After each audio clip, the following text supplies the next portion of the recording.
नमस्कार। उत्तर प्रदेश और उत्तराखंड के इस खास बुलेटिन में आपका स्वागत है। मैं हूं मनीष गुप्ता। अब तमाम खबरें विस्तार से मेरे साथ।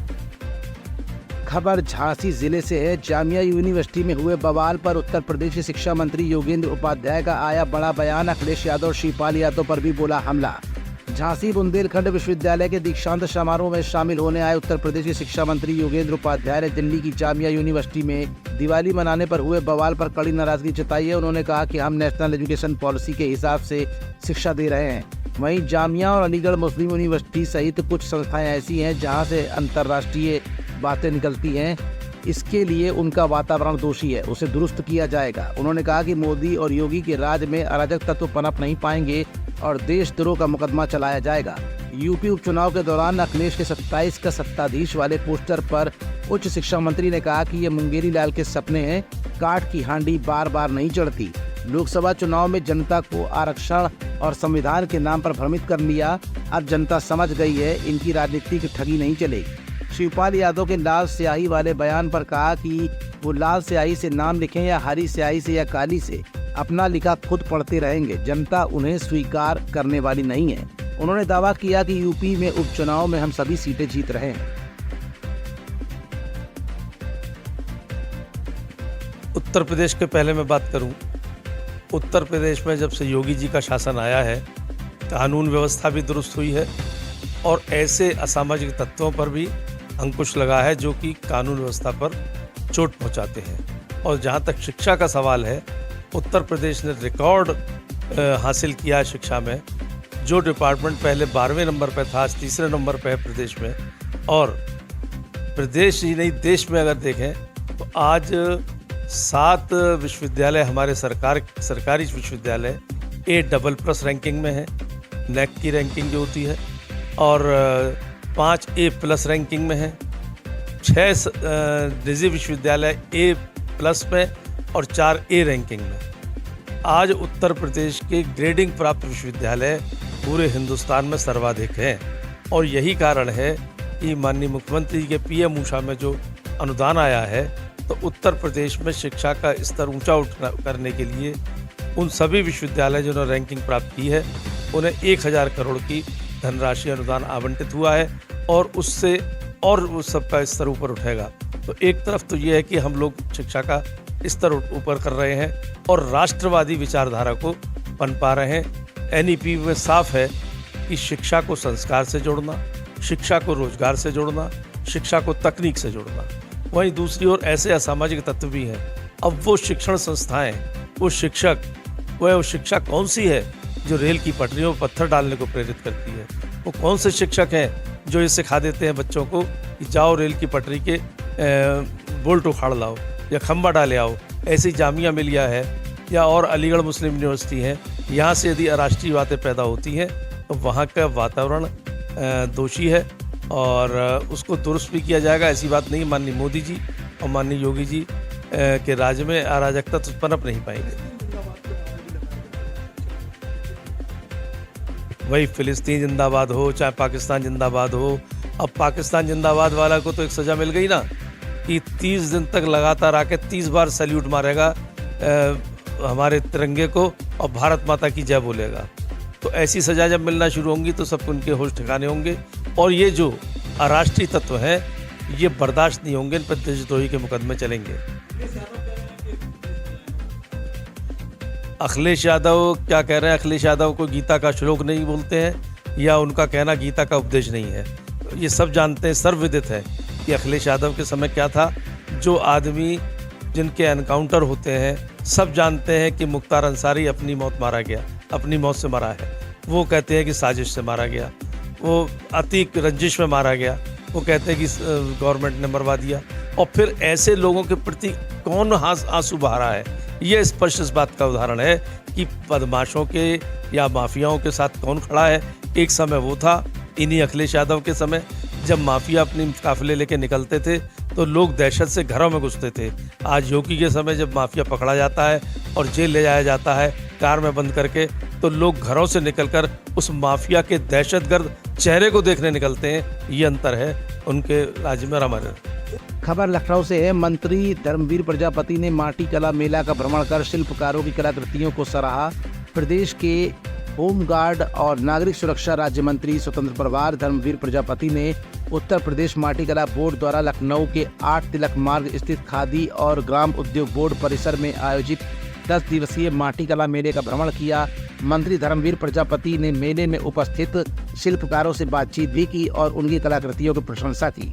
उन्होंने कहा कि माटी कला उद्योग में छिपी प्रतिभाओं को उजागर करने का ये एक महत्वपूर्ण अवसर है, जिससे स्थानीय शिल्पकारों को अपनी कला प्रदर्शित करने का मंच मिलेगा।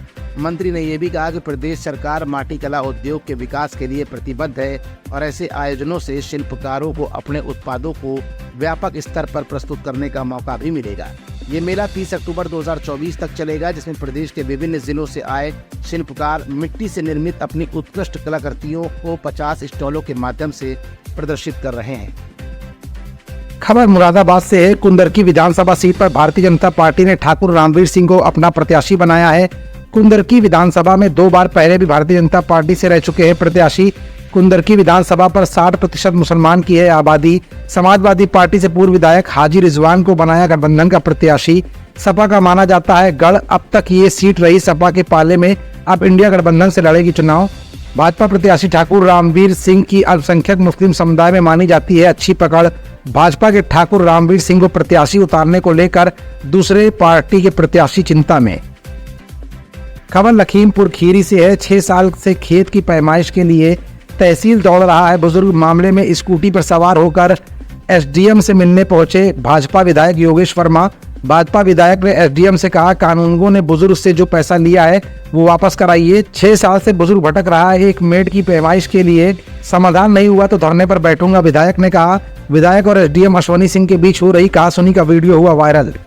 लग गया गन्ना कटवा देंगे आप उसमें बोल रहे नहीं वो गन्ना काट लिया दोबारा गन्ना लगा अभी लास्ट टाइम में बात है आप बोल रहे थे गन्ना कटवाना है उसका गन्ना नहीं कटवाया उसने गन्ना काहे कटवाया कानगो गए वो कहते कुछ बात बोलती हमको हमने व्हाट्सएप किया था फोन नहीं उठाते इसलिए कि आप विपक्षियों को कब बुलाएंगे के सामने दिया जाए तो कहा ये कागज आ गया है ये व्हाट्सएप किया था उन्होंने तो लाइक है ना व्हाट्सएप हमें अभी किया अभी जब हमने कहा क्यों नहीं बुला रहे हैं विपक्षियों को तब व्हाट्सएप किया इसके पहले भेज दिया वहाँ पे भाई बहुत पहले का लेकिन व्हाट्सएप अब हम 6 साल से पैमाइश चल रही है तो 6 साल से एक मेड़ की पैमाइश नहीं हो पा रही है 5,000 रुपया पहले हमारा दिलाइए इनको अभी हमें 5,000 रुपया चाहिए तब मैं जाऊंगा यहाँ से तब मैं यहाँ से हटूंगा 5,000 रुपया में चाहिए हमारे खंड कारवा से पैसा ले लिया 5,000 रुपया उससे आपके सामने सकरा भी कि नहीं पुलिस वालों को देना पड़ता है क्या कहा था भाई साहब सामने कहा ये बुजुर्ग शनिवार को तहसील दिवस में मैं गया था अंदर तब आपने रघुवर सिंह को बुलाया था और जब आप तेज बोले पैसा यहाँ लिया या नहीं लिया तो मैं वो देना पड़ता है रिटायर्ड मास्टर इतने बुजुर्ग आदमी मेरे नकाह खंड के खंडकारवा है मैं 20 बार कह चुका हूँ सबसे इससे पहले भी कह चुका हूँ अभी भी कह रहा हूँ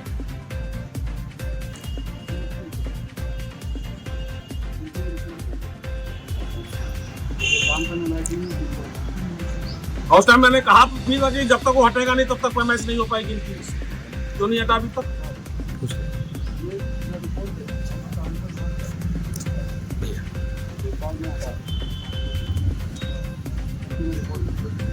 मैं डीएम साहब से बात कर रही हूँ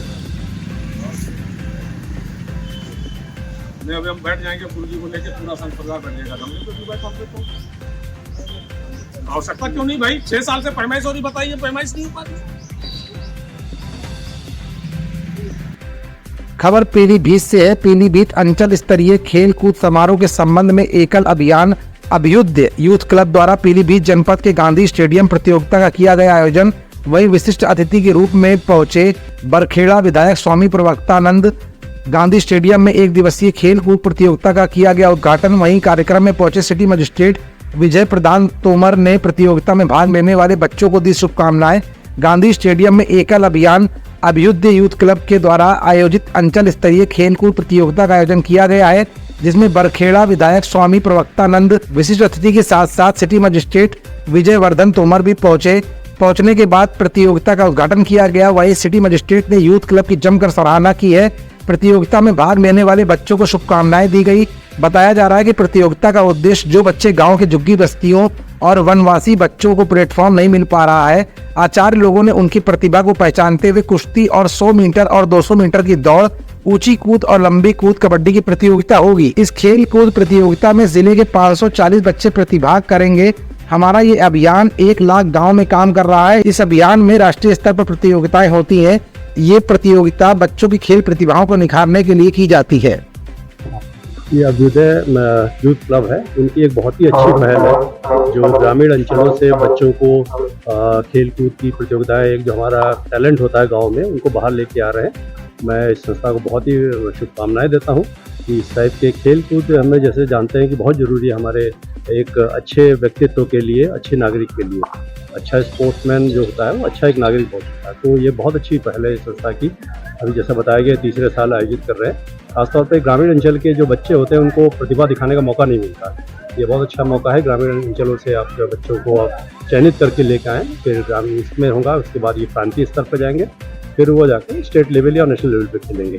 मैं संस्था को बहुत बहुत बधाई देता हूँ और बच्चों को शुभकामनाएं देता हूँ कि और अच्छी मेहनत करके हम लोग का, हमारे पीलीभीत शहर का नाम रोशन करें। कि विश्व के सबसे बड़े संगठन एकल के माध्यम से, एक संगठन है अभ्युदय एकल संगठन, अभ्युदय यूथ संगठन, उसके माध्यम से ये खेलकूद प्रतियोगिता रखी गई है और बहुत प्यारा कार्यक्रम रखा गया है।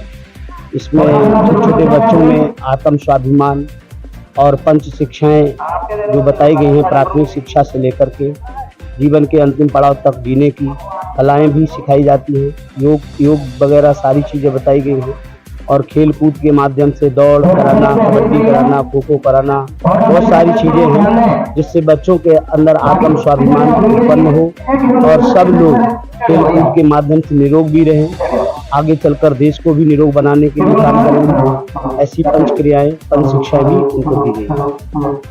खबर रायबरेली जिले से है। रायबरेली में अर्धवार्षिक परीक्षा देने जा रही इंटरमीडिएट की छात्रा को बाइक सवार युवकों ने किया अगवा। छात्रा को उस वक्त अगवा किया गया जब वो अपनी सहेली के साथ स्कूल पहुंचने ही वाली थी। पुलिस इस मामले में फूंक फूंक कर कदम आगे बढ़ा रही है। पुलिस का कहना है कि हमारा पहला प्रयास है कि छात्रा सुरक्षित रहे। मामला जगतपुर थाना इलाके के राजकीय बालिका इंटर कॉलेज गुरगुजपुर के पास का है। यहाँ अवस्थी का पूर्वा की रहने वाली छात्रा अर्धवार्षिक परीक्षा के तहत इंग्लिश का पेपर देने अपनी सहेली के साथ जा रही थी।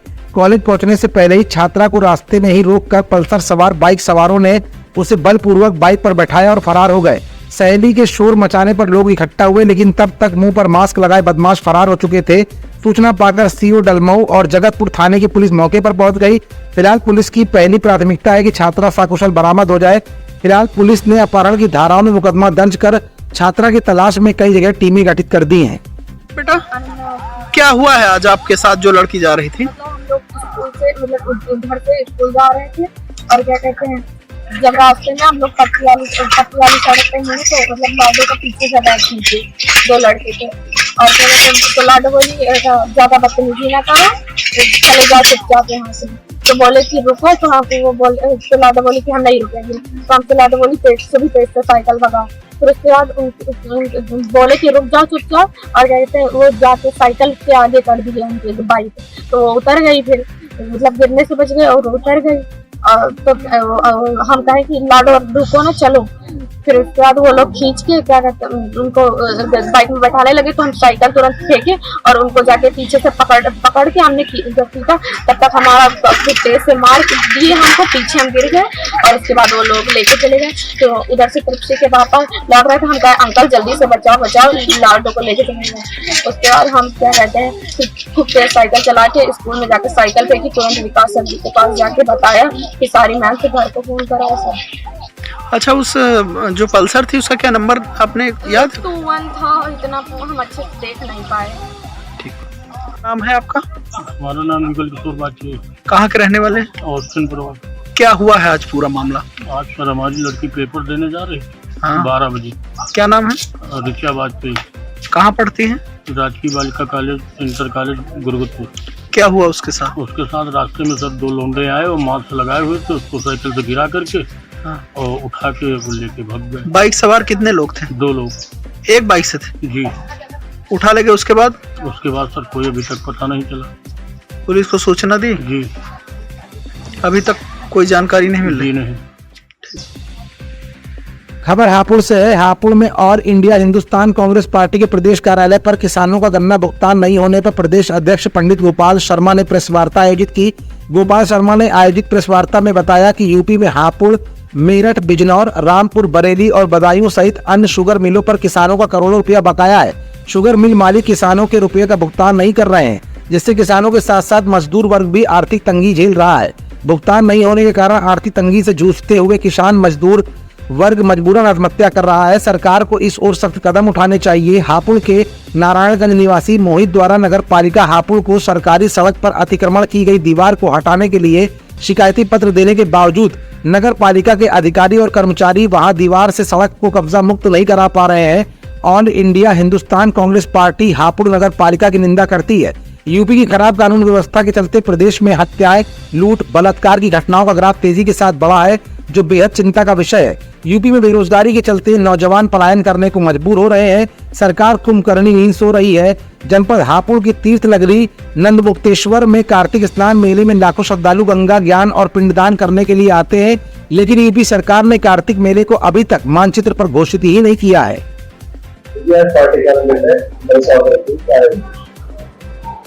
देखिए, यूपी में किसानों का शुगर मिल पर करोड़ों रुपए बकाया है। किसान मजदूर आर्थिक तंगी से जूझ रहा है और यूपी सरकार पूंजीपतियों का साथ दे रही है। उधर किसानों से रिकवरी हो रही है, किसान मजदूर वर्ग आत्महत्या कर रहा है। तो सरकार जो है किसान मजदूरों को बकाया भुगतान को लेकर गंभीर नहीं है। हापुड़ नगर पालिका के नारायणगंज में मेन सड़क पर कुछ अतिक्रमणकारियों ने दीवार लगा रखी है।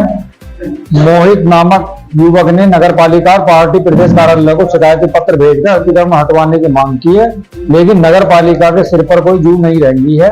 All India Hindustan Congress party Hapur नगर पालिका की कठोर शब्दों में निंदा करती है। यूपी में कानून व्यवस्था को लेकर चाहे बहराइच की घटना हो, मेरठ की हो, कानपुर की महिला कांस्टेबल की हो, लखनऊ की हो, छात्रा ने सुसाइड किया है।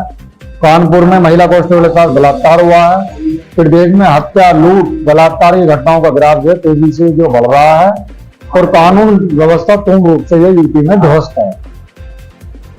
खबर सोनभद्र से है। जनपद सोनभद्र के दुद्धी में उत्तर प्रदेश के उप मुख्यमंत्री केशव प्रसाद मौर्य का आगमन हुआ। दोपहर करीब 1 बजे भाऊ राव देवरस राजकीय महाविद्यालय पे केशव प्रसाद मौर्य पहुंचे, जहां उन्हें जिला अधिकारी बीएन सिंह और पुलिस अधीक्षक अशोक कुमार मीणा ने बुके देकर स्वागत किया। इसके बाद गार्ड जनरल सैल्यूट से अभिवादन किया गया। तत्पश्चात भाजपा जिला अध्यक्ष नंदलाल गुप्ता के नेतृत्व में आयोग के उपाध्यक्ष जीत सिंह खरवार, जिला प्रभारी अनिल सिंह, पूर्व प्रत्याशी श्रवण सिंह, नगर पंचायत अध्यक्ष कमलेश मोहन के अलावा कई वरिष्ठ कार्यकर्ताओं ने अंग वस्त्र और माल्यार्पण भेंट कर स्वागत किया। इसके बाद उप मुख्यमंत्री का काफिला ऑन रोड झारखंड के लिए रवाना हो गया, जहां वो भवनाथपुर के भाजपा विधायक प्रत्याशी के नामांकन में शामिल होंगे। वहाँ 1 बजे पहुँच जाना था, थोड़ा लेट हो गया है, इसलिए मैं बात अभी नहीं करके जल्दी भाग रहा हूँ। ठीक है ये भाई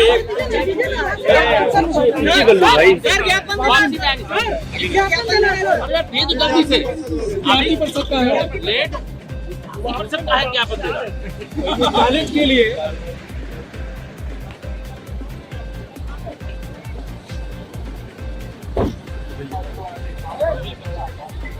आप लोग हरी झंडी वाली कारें से किसी चले गए, जो हरी झंडी वाली कारें किसी से नहीं होगा, आप लोग दूसरी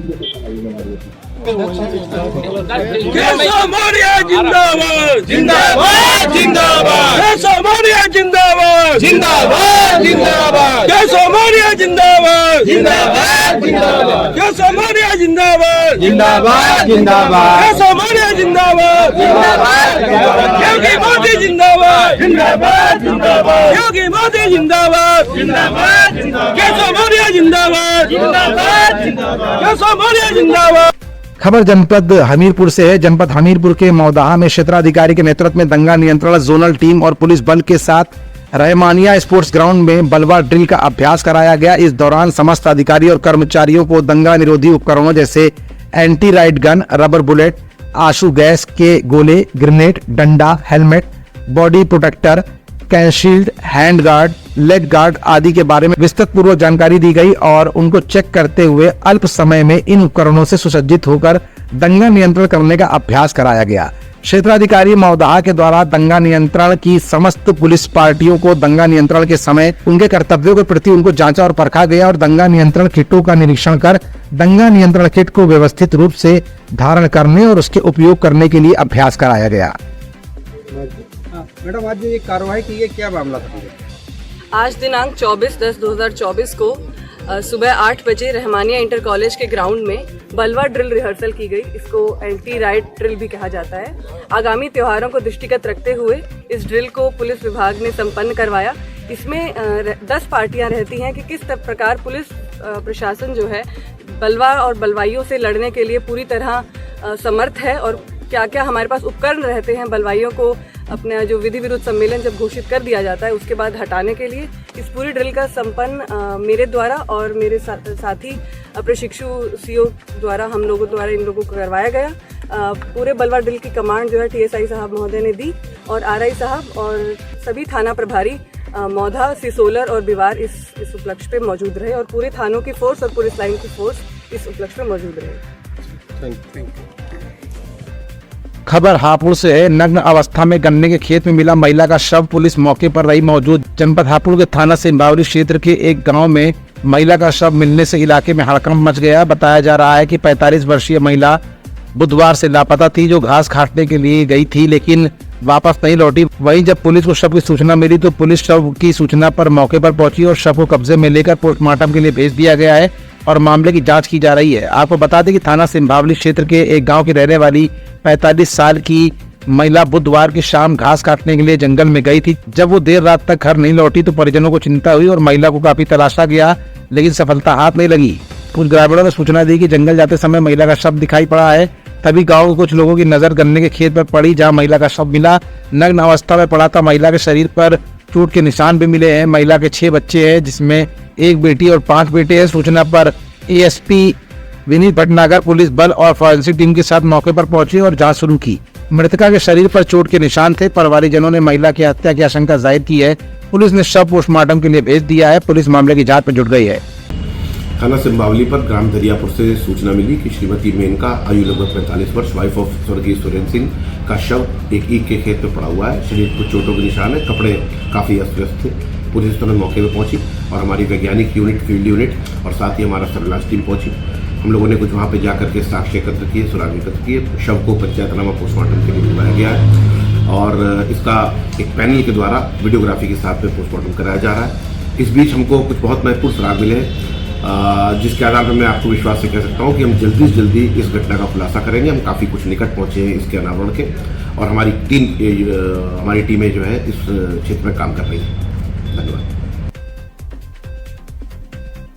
खबर महोबा जिले से है। पुलिस अधीक्षक महोबा पलाश बंसल के निर्देशन में जनपद महोबा में अपराध की रोकथाम और आपराधिक घटनाओं को कारित करने वाले वांछित अभियुक्तों की गिरफ्तारी हेतु चलाए जा रहे अभियान के अनुपालन में अपर पुलिस अधीक्षक वंदना सिंह और क्षेत्राधिकारी नगर दीपक दुबे के निकट पर्यवेक्षण में थाना कोतवाली महोबा प्रभारी निरीक्षक नरेंद्र प्रताप सिंह द्वारा गठित की गई उप निरीक्षक सुजीत कुमार जायसवाल के नेतृत्व में पुलिस टीम द्वारा थाना कोतवाली नगर महोबा में मारपीट और जानलेवा हमला किए जाने की घटना पर नईम पुत्र अब्दुल वहीद उम्र करीब 22 वर्ष निवासी मोहल्ला भट्टीपुरा थाना कोतवाली नगर जनपद महोबा को Shalimar palace road officers colony के पास से नियमानुसार गिरफ्तार किया गया है, जिसके कब्जे से आला कत्ल एक अदद स्टील लोहे की रॉड बरामद की गई है। प्रकरण में संबंधित मजरूब के दौरान उपचार दुखद मृत्यु हो जाने पर मुकदमा उपरोक्त में धाराओं की वृद्धि कर अभियुक्त उपरोक्त को माननीय न्यायालय के समक्ष पेश कर जेल भेजा गया।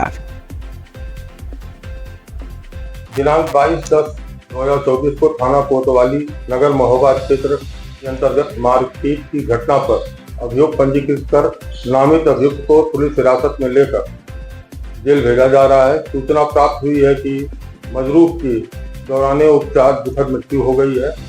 प्रकरण में संबंधित धाराओं की वृद्धि करते हुए नियमानुसार सभी वैधानिक कार्रवाइयां की जाए। खबर हाथरस जिले से है। उत्तर प्रदेश के हाथरस जिले में एक अजीबोगरीब मामला सामने आया है, जहां एक विवाहिता ने महज इसलिए अपनी जान दे दी क्योंकि उसके पति का रंग सांवला है। इस विवाहिता की 4 महीने पहले ही शादी हुई थी। उसको लड़का पसंद नहीं था क्योंकि लड़के का रंग सांवला है। विवाहिता की मौत की जानकारी मिलने पर मोहल्ले वालों की भीड़ जमा हो गई। वहीं पुलिस भी मौके पर पहुंच गई। घटना की सूचना पर विवाहिता के परिवार वाले भी आ गए। पुलिस ने विवाहिता की मौत को लेकर पूछताछ और छानबीन शुरू कर दी है। काफी देर बाद पुलिस ने विवाहिता के शव को कब्जे में लेकर पोस्टमार्टम के लिए भेज दिया। आपको बता दें कि सदर कोतवाली क्षेत्र के मोहल्ला सीएल खेड़ा स्थित जैन गली निवासी तौफीक पेंटिंग का काम किया करता है। 4 महीने पहले ही उसकी शादी 25 साल की सिमरन पुत्री सुनहरी निवासी बरौला जाफराबाद अलीगढ़ के साथ हुई थी। तौफीक अपनी पत्नी के साथ अकेला घर पर रहता था। तौफीक के काम पर चले जाने के बाद पीछे से घर के कमरे में उसकी पत्नी का शव पड़ा मिला। वहीं मोहल्ले के रहने वाले कुछ लोगों ने जब घर में कमरे में सिमरन के शव को देखा तो इसकी जानकारी उसके पति को दे दी। मौके पर स्थानीय लोगों की भीड़ लग गई। वहीं इसकी सूचना इलाकाई पुलिस को दी गई। पुलिस ने मौके पर पहुंचकर मामले की छानबीन शुरू कर दी। वहीं इस घटना की सूचना मिलने पर विवाहिता के मायके के पक्ष के लोग भी वहां पहुंच गए। काफी देर तक इस बात पर अड़े रहे कि शव का पोस्टमार्टम न कराया जाए, लेकिन पुलिस ने कानूनी नियमों का हवाला देकर शव को कब्जे में लेकर पोस्टमार्टम के लिए भेज दिया है। वहीं घटना को लेकर मृतका के भाई फखरुद्दीन ने बताया कि अचानक उसकी बहन की मौत हो गई। 4 महीने पहले ही उन्होंने अपनी बहन की शादी तौफीक से की थी। बहन को लड़का पसंद नहीं था क्योंकि वो सांवला था, बस यही वजह थी, कुछ और वजह नहीं थी। नाम मोहम्मद नफीस है। पापा जी का नाम क्या है? मेरे पापा जी का नाम सुनहरी खान। अच्छा, ये गाय एक्सपायर हुए कौन है आपकी? ये मेरी बहन है। क्या नाम था इनका? सिमरन। पति का नाम क्या है? तौफीक नाम है सर। कहाँ पर शादी हुई थी? हाथरस में हुई थी। कौन सी के पास में? कौन सी जगह? सीएल मोहल्ला। अच्छा, तो क्या कैसे घटना हुई, क्या बात हुई? सर घटना क्या हुई थी, थोड़ा सा बस सिमरन के जो हस्बैंड है उनका कहना ये था कि मतलब थोड़ा सा सांवला रंग है उनका और थोड़े मिजाज थोड़े से कम मिल रहे थे।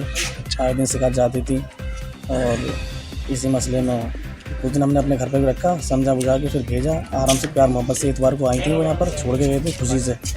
और सोमवार का दिन बीच में गया, मंगल को उनका फ़ोन जाता है दोपहर को 1-1:30 बजे के बीच में कि सिमरन ने फांसी लगा ली है।